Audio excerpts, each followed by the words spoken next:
Hello friends, स्वागत है आप सबका आपके अपने चैनल जिसका नाम है जागृत स्टडी पॉइंट। अब आपके साथ आपके लक्ष्य तक। तो दोस्तों, रीजनिंग का आज हमारा 38 मतलब 38वां वीडियो है, जिसमें कि पासा और क्यूब, पासा डाइस एंड क्यूब यानी कि पासा और घन का फोर्थ चैप्टर है, फोर्थ पार्ट है ये, और 8वां चैप्टर हमारा चल रहा है।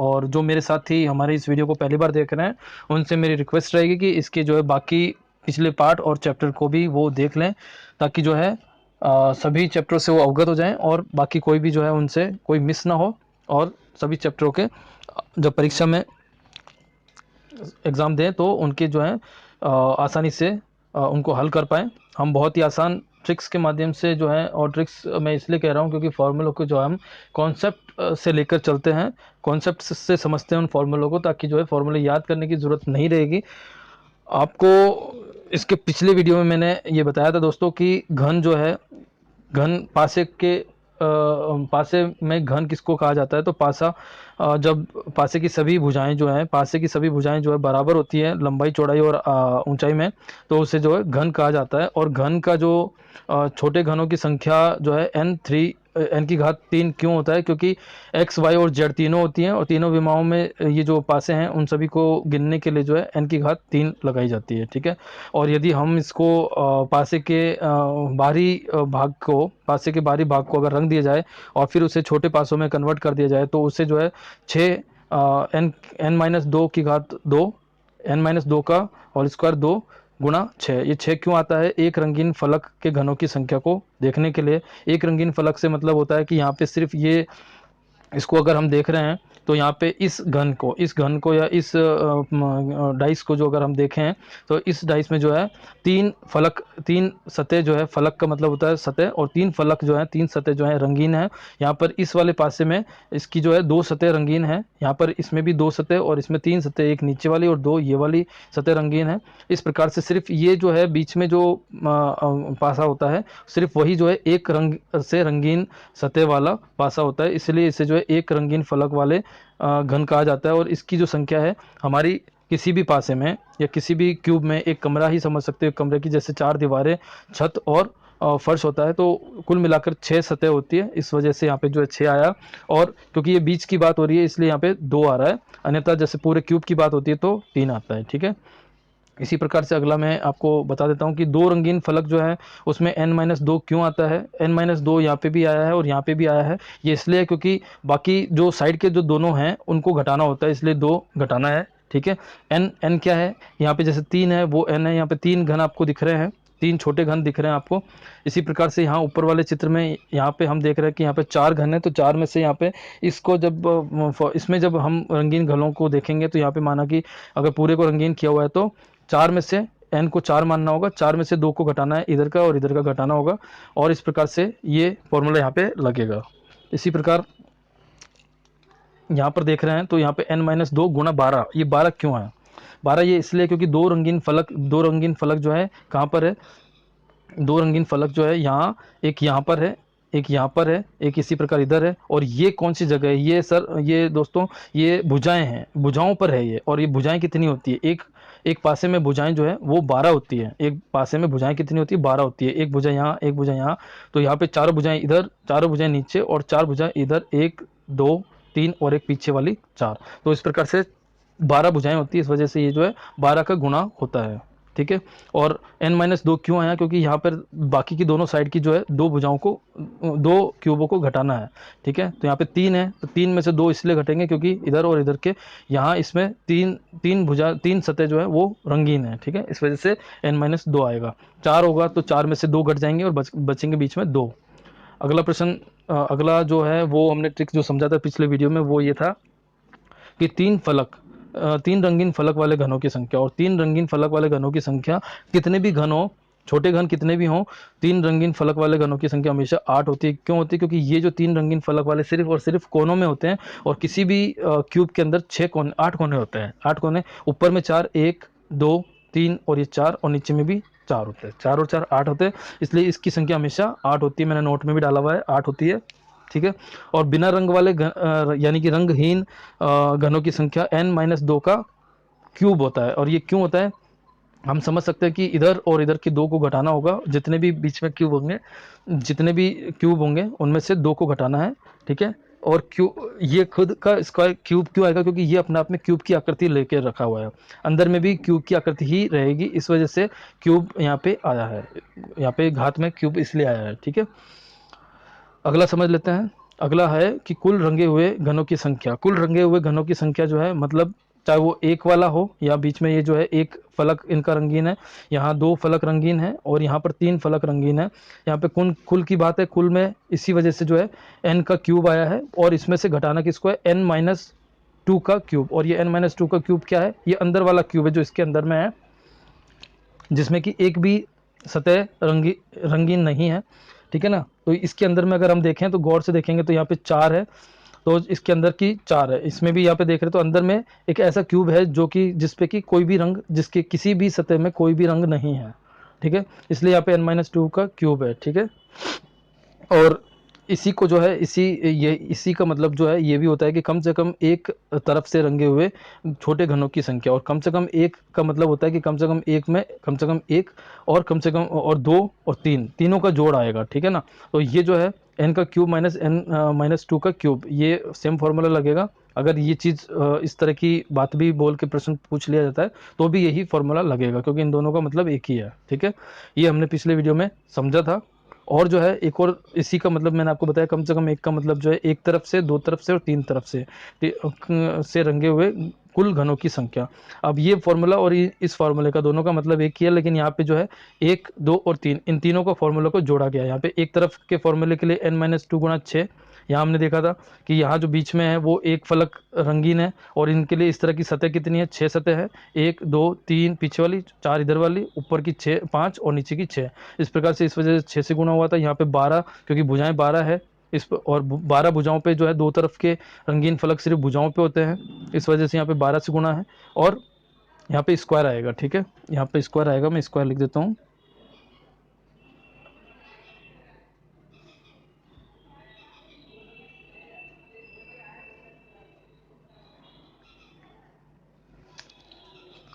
ठीक है, ये स्क्वायर आएगा n-2 का स्क्वायर गुणा 12, ये आपको बता भी देता हूँ मैं।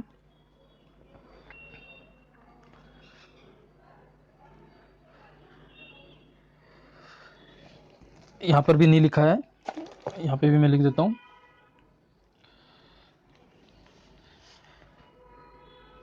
सॉरी, ये यहाँ पे सिर्फ यहीं पे इसी पे रहेगा और उस पर नहीं आएगा, तो यहाँ पे मैंने ये जो है ये यहाँ आएगा।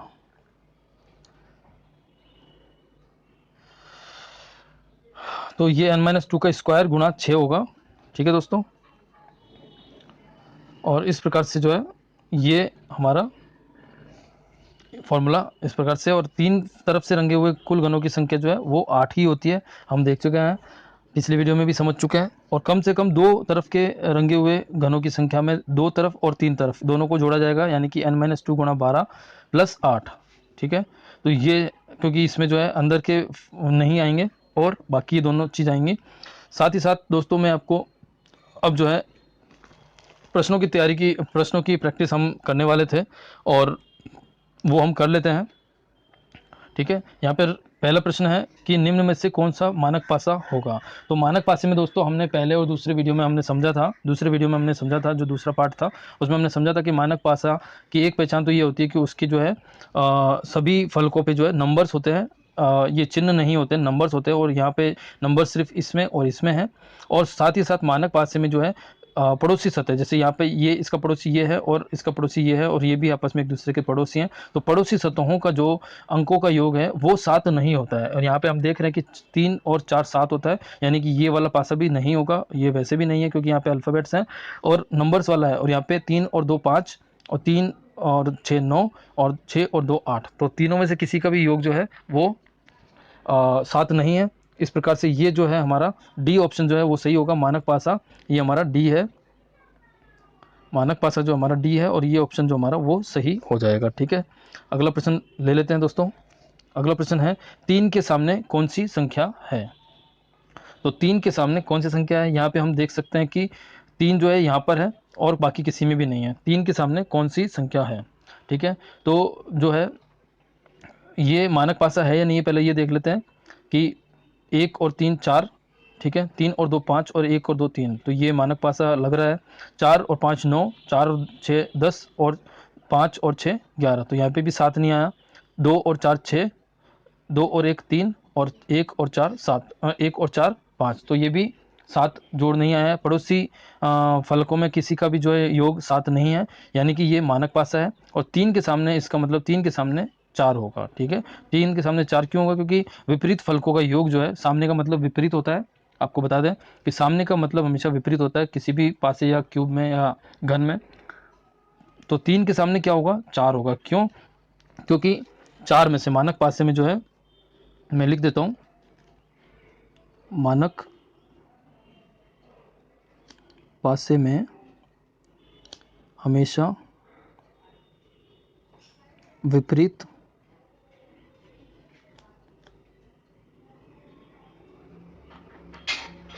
फलकों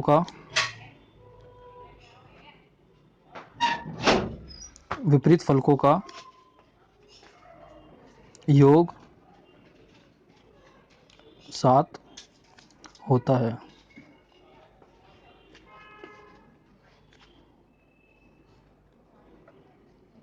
विपरीत फलकों का योग 7 होता है। इसको कंप्रेस कर देना, यस करके। विपरीत फलकों का योग 7 होता है, ठीक है।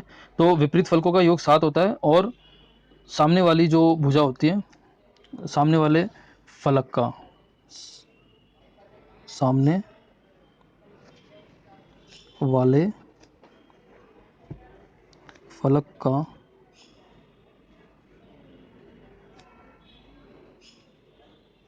अंक 7 में से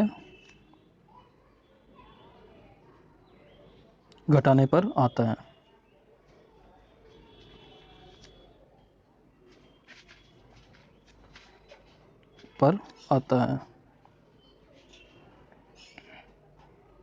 ठीक है। तो अब 3 में से यहाँ पर, इसलिए 7 माइनस 3 बराबर 4। हालांकि ये मेरे को लिखना इसलिए है क्योंकि नोट्स में आपके पास लिखा हुआ मिलेगा, अन्यथा ये बिल्कुल साफ है कि 3 के विपरीत में 4 आने से ही जो है 7 बनेगा दोनों का योग, और इस प्रकार से हमारा बी ऑप्शन जो है वो सही होगा। ठीक है दोस्तों, आगे चलते हैं, अगला प्रश्न देख लेते हैं। दिए गए पासे में 2 के सामने क्या है, ठीक है। तो दिए गए पासे में 2 के सामने क्या है, इसको समझ लेते हैं। तो इसके लिए दोस्तों सिंपल है बिल्कुल, कि ये जो पासा है यहाँ पे 3 6 और 2 है, यहाँ पे 3 6 और 5 है, और यहाँ पे 4 3 और 5 है। और इसमें जो है समान अंक जो है हम यहाँ पे देख रहे हैं कि 3 और 6, यहाँ पे भी 3 और 6 है। और दो अगर हमें पासे दिख रहे हैं जिसमें कि 2 समान अंक अगर हैं, तो तीसरा जो अंक होगा, तीसरा जो फलक पे जो भी अंक होगा, उसके विपरीत दूसरा ही होगा, उसके विपरीत ये है, ठीक है। तो जो बचे हुए फलक हैं आपस में एक दूसरे के विपरीत होते हैं। यदि 2 फलक पे अंक समान हो, यहाँ पे 2 फलक पे अंक अगर समान हो, तो बचे हुए जो शेष फलक हैं वो, उनके जो अंक है आपस में, वो जो शेष फलक है वो एक दूसरे के विपरीत होते हैं, यानी कि 2 का विपरीत यहाँ पे 5 है। तो और ये जो 5 है वो हमारा बी ऑप्शन में है। 2 मैं लिख देता हूँ, 2 पासों में जब 2 फलक कॉमन हो,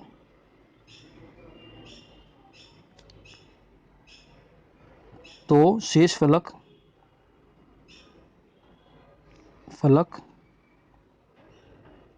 एक दूसरे के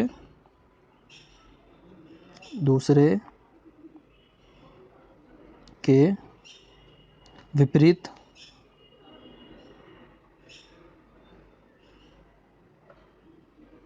होते हैं। ठीक है दोस्तों, तो ये जो है मैंने आपको लिख दिया है कि 2 पासे जब 2 फलक कॉमन हो तो शेष फलक जो है एक दूसरे के विपरीत होते हैं। और यहाँ पर जो है 6 और 3 प्रश्न में आकृति 1 व 2 में 3 और 6 कॉमन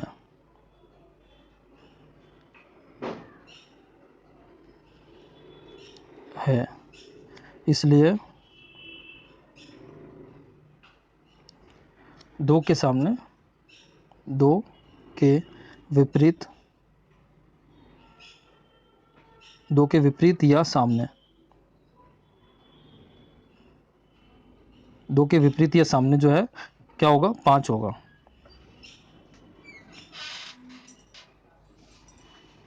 तो 2 के सामने जो है विपरीत फलक पर 5 होगा। ठीक है, यहाँ पे मैं इसको थोड़ा सा अलग कर देता हूँ, ये इस प्रकार से। ठीक है, आगे अगला देख लेते हैं। अगला प्रश्न है, दिए गए पासे में 6 के पीछे वाले फलक पर कौन सी संख्या है। 6 के पीछे वाले यानी कि 6 के विपरीत फलक पर क्या है। ठीक है, तो हम यहाँ पे देख सकते हैं कि आकृति 1 व 2, आकृति 1 व 2 को देख लेते हैं कि इनमें पहले क्या है। तो आकृति 1 में हम देख सकते हैं कि 6 और 2, और आकृति 2 में 6 और 2 ये दोनों समान है। ठीक है, यानी कि 3 के विपरीत 4 है, और 3 के विपरीत तो 4 है, लेकिन इससे हमें कुछ खास पता नहीं चल पा रहा है। सिर्फ 3 के विपरीत 4 है ये पता चला। और आकृति 3 और 4 की तुलना हम करके देखते हैं कि आकृति 3 और 4 में क्या है। तो आकृति 3 में यहाँ पे 4 है और इसमें भी 4 है, बाकी दोनों जो फलक है वो अलग अलग हैं। तो हम इससे जो है क्लॉकवाइज चला के इसको एक बार देख लेते हैं, 3 और 4 की तुलना हम कर लेते हैं। तो यहाँ से जो है इसको क्लॉकवाइज या एंटी क्लॉकवाइज हम कैसे भी चला सकते हैं। ठीक है, तो लिख लेता हूँ मैं। पहले मैं 4, 6 और 5, 4, 6 और 5। ठीक है, ये किससे आया है, ये आया है 3 आकृति से। और 4 आकृति में क्या है, 4 आकृति में है 4, 1 और 2। तो इस प्रकार से हमें देखना है कि 6 के विपरीत क्या है। तो ये जो है आपस में 6 के विपरीत हमारा जो है ये एक दूसरे के विपरीत होते हैं, ये भी एक दूसरे के विपरीत होते हैं। ठीक है, तो 6 के विपरीत हमारा जो है 1 होगा, ये जो है एक दूसरे के विपरीत है।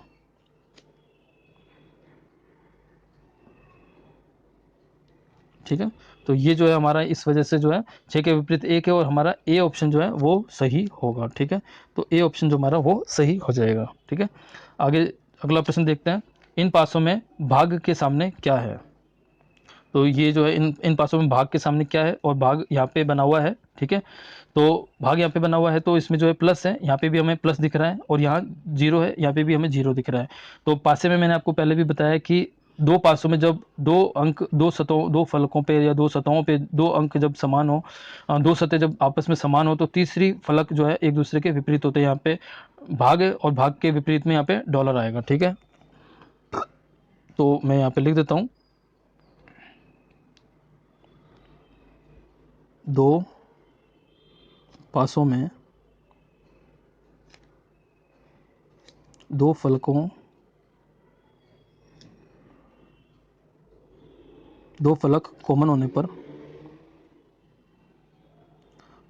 कॉमन होने पर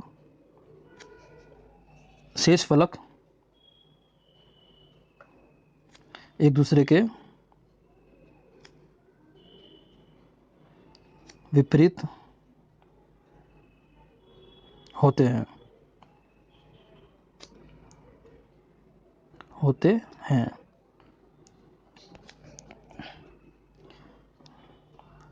यहाँ पर हमने जो है आकृति 1 व 2 की तुलना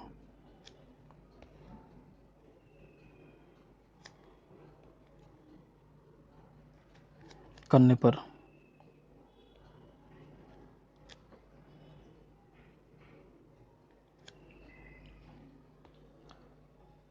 भाग के सामने जो है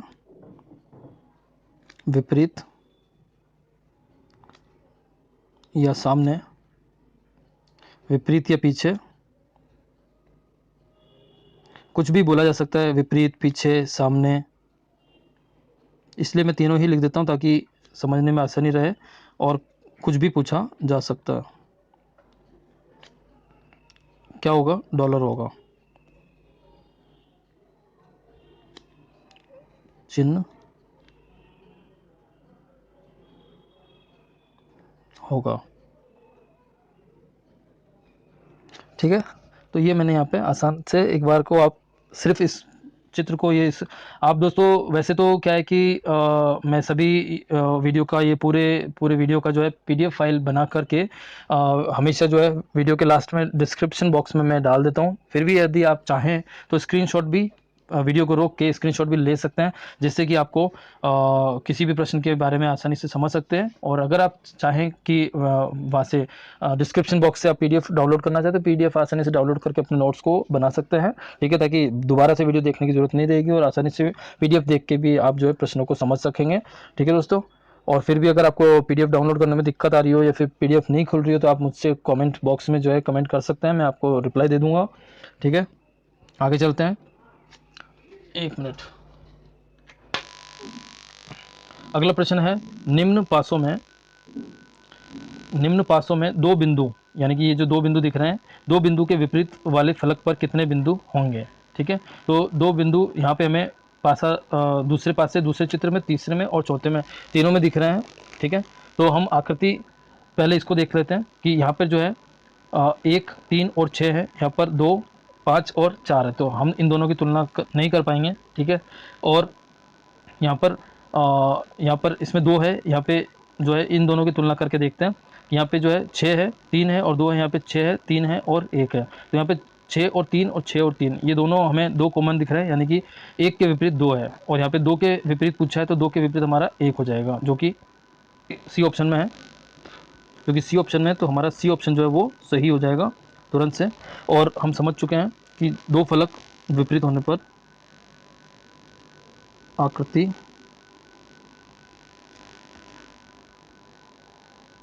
1 व 3 में दो फलक कॉमन है,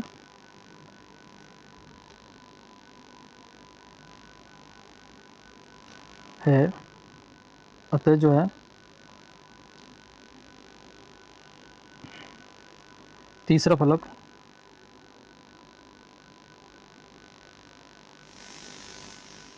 इसलिए बचा हुआ, इसलिए शेष फलक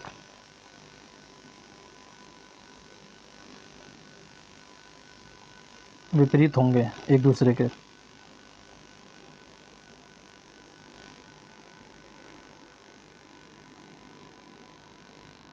होंगे।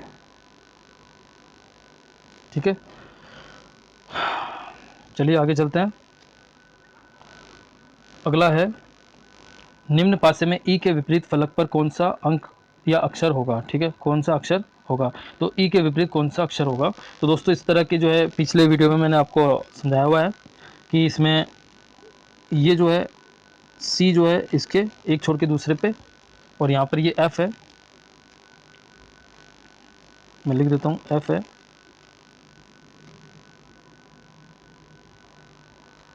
ये एफ है, क्योंकि क्लियर नहीं था इसलिए मैंने एफ लिख दिया इसको।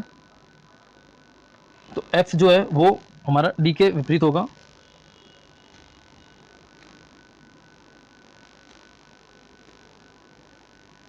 डी के विपरीत होगा, और ई जो है वो बी के विपरीत होगा।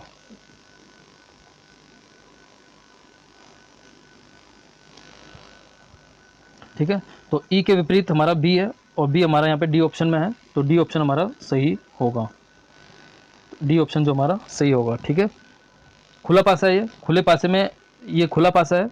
खुले पासे की खास बात ये होती है कि कोई भी जो विपरीत फलक है पड़ोसी नहीं होते हैं, कोई भी विपरीत फलक पड़ोसी नहीं होती है, तो ये बी जो है एफ और सी का पड़ोसी है। ठीक है, और ए के पड़ोसी डी और ई है, और विपरीत फलक जो है वो एक छोड़ के दूसरे पर होते हैं, तो यहाँ पर ए का विपरीत डी सी है और डी का विपरीत हमारा एफ है। ठीक है, और बी के विपरीत जो है ई आएगा। ठीक है, बी के विपरीत जो है ई आएगा। ठीक है, अगला प्रश्न देख लेते हैं। अगला प्रश्न है, एक मानक पासे में 5 के विपरीत फलक पर कौन सा अंक होगा। ठीक है, तो मानक पासे में हम जानते हैं, मैं लिख देता हूँ, मानक पासे में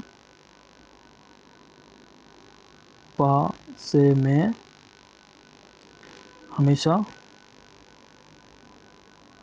विपरीत फलकों का योग जो है कितना होता है, 7 होता है।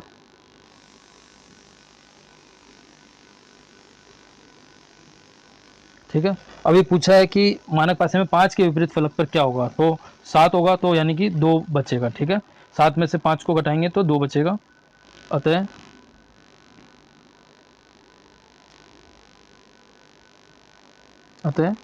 5 के विपरीत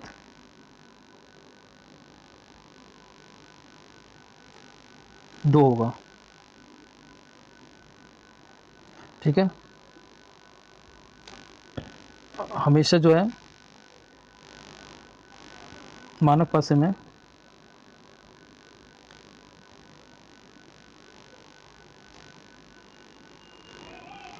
एक के विपरीत 6, 2 के विपरीत 5 और 3 के विपरीत 4 होता है।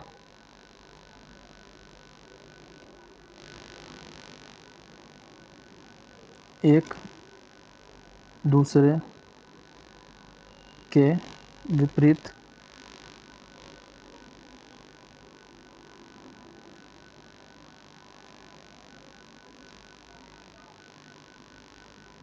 होते हैं।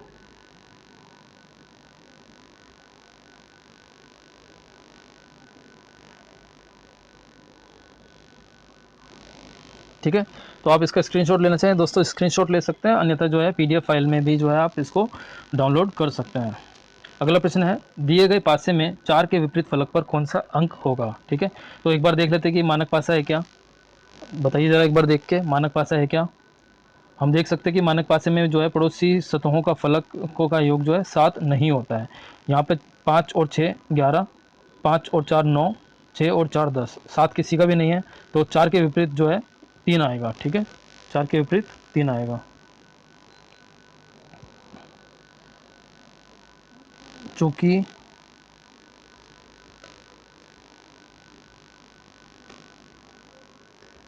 ये मानक पासा है,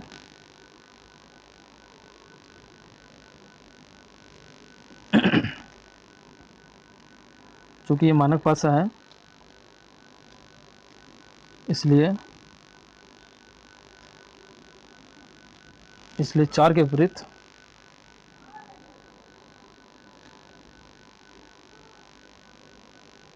3 होगा। ठीक है, यहाँ से आप आसानी से समझ सकते हैं। ठीक है दोस्तों, अगला प्रश्न है, दिए गए पासों में मानक पासा कौन सा है। ठीक है, मानक पासा कौन सा है आप आसानी से देख के बता सकते हैं, जोड़ देखना है। यहाँ 5 और 2 7, यानी कि ये मानक पासा नहीं है, क्योंकि मानक पासे में जो है मानक पासे में जो है पड़ोसी का योग जो है 7 नहीं होता। यहाँ पे 7 आ रहा है, 4 और 2 6, 1 और 2 3 और 1 और 5, 1 और 4 5। ठीक है, तो यहाँ पे ये मानक पासा है। 6 और 1 7, ये मानक पासा नहीं है। 3 और 4 7, ये भी मानक पासा नहीं है। ये नहीं है, ये नहीं है, ये नहीं है, ये नहीं है, ये भी नहीं है, ये भी नहीं है, और ये है। ठीक है दोस्तों,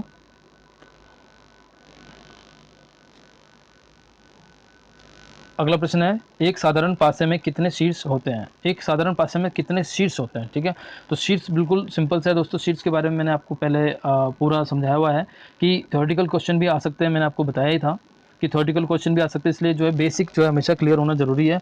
और शीर्ष हमारे कितने होते हैं, शीर्ष हमारे होते हैं 8। ठीक है, मानक पासे में या किसी भी पासे में शीर्ष हमेशा 8 होते हैं। मैं यहाँ पे बना देता हूँ,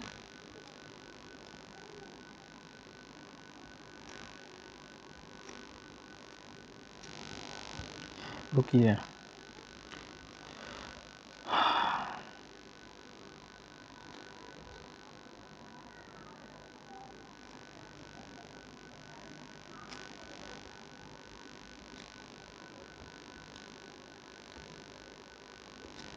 ये हमने एक पासा बनाया है जिसकी सभी दीवारें हमें दिख भी रही है। और शीर्ष किसको कहेंगे? इन कोनों को कहेंगे। कोने या शीर्ष जो है वो हमारे 8 होते हैं। ठीक है, मैं लिख देता हूँ। ये जो है यहाँ पे ये शीर्ष है। ठीक है, और ये भुजाएं हैं।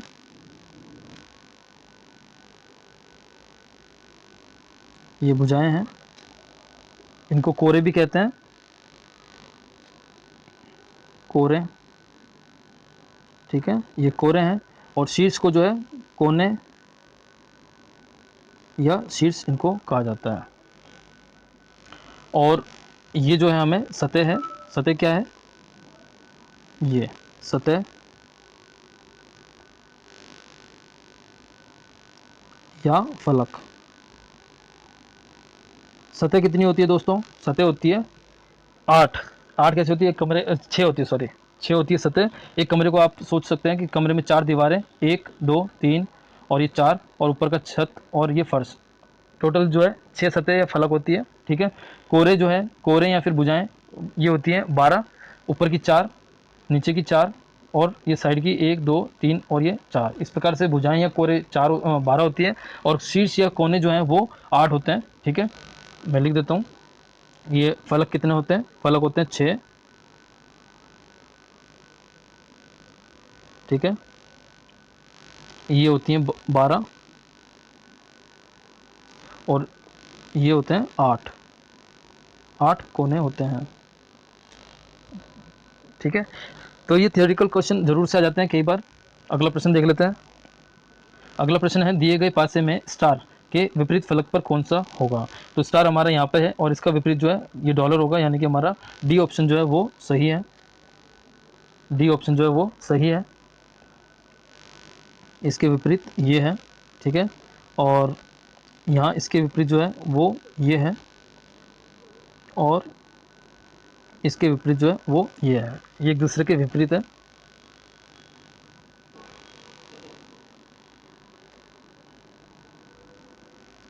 सिंपल है। पड़ोसी जो है वो, जो जैसे इसका पड़ोसी है हमारा हैश है, और स्टार का दूसरा पड़ोसी परसेंटेज है। ये जो है पड़ोसी होते हैं। पड़ोसी कभी भी विपरीत नहीं होते हैं। तो एक छोड़ के दूसरा, इसमें जो है एक छोड़ के दूसरा होता है, तो इसके बाद में ये दूसरा जो है ये इसके विपरीत में है, और हैश के विपरीत में प्लस है, और एट द रेट के विपरीत में परसेंटेज है। ठीक है, अगला आज के लिए दोस्तों इतना ही, ज़्यादा समय नहीं लेंगे आपका। और पिछले वीडियो, अगर आपने पिछले चैप्टर्स नहीं देखे हैं तो आप देख सकते हैं। Alphabet test, coding decoding test, ranking test, direction test, sitting arrangement, Venn diagram और लॉजिक वेन डायग्राम है। ये सभी पर जो है हम ऑलरेडी वीडियो बना चुके हैं, और आप इन्हें जो है आसानी से देख सकते हैं। इस वीडियो के डिस्क्रिप्शन बॉक्स में भी जो है इन सभी चैप्टर्स के लिंक मैंने छोड़ दिए हैं। आप वहाँ से किसी भी पार्ट को, अगर आपने नहीं देखा है तो किसी भी चैप्टर को जो है आप वहाँ से देख सकते हैं। और पूरी प्लेलिस्ट है, उसका भी मैंने लिंक डिस्क्रिप्शन बॉक्स में छोड़ दिया है। आप वहाँ से जो है इसके पूरी प्लेलिस्ट जो है, रीजनिंग की पूरी प्लेलिस्ट आप देख सकते हैं, जहाँ से कि सभी चैप्टर्स को एक साथ आप देख सकते हैं और सेव भी कर सकते हैं। और इन सभी के जो है PDF फाइल्स जो हैं सभी वीडियो के लास्ट में डिस्क्रिप्शन बॉक्स में दिए गए हैं, जहाँ से कि आप इनको डाउनलोड कर सकते हैं। ठीक है दोस्तों। और दोस्तों आप जो है हमें जागृत सर, हैशटैग जागृत सर के नाम से यूट्यूब पे आसानी से ढूंढ सकते हैं। JAGRIT जागृत सर, SIR सर के नाम से, या फिर जागृत स्टडी पॉइंट के नाम से भी हमें देख सकते हैं। और दोस्तों सब्सक्राइब अगर आपने नहीं किया तो सब्सक्राइब कर लीजिए, ताकि हमें जो है आपका सब्सक्रिप्शन ही सपोर्ट कर रहा है। सब्सक्रिप्शन बहुत ज़्यादा ज़रूरी, ताकि हम जो है बाकी लोगों तक भी पहुँच सके दोस्तों। और थोड़ा सपोर्ट कीजिए दोस्तों, काफ़ी मेहनत हमें करनी पड़ती है। ठीक है दोस्तों, धन्यवाद। आज के लिए इतना ही। अगला पार्ट जो है पार्ट 5 आएगा, और उसे ज़रूर से देख लीजिएगा। सब्सक्राइब जरूर कीजिए दोस्तों। Thank you.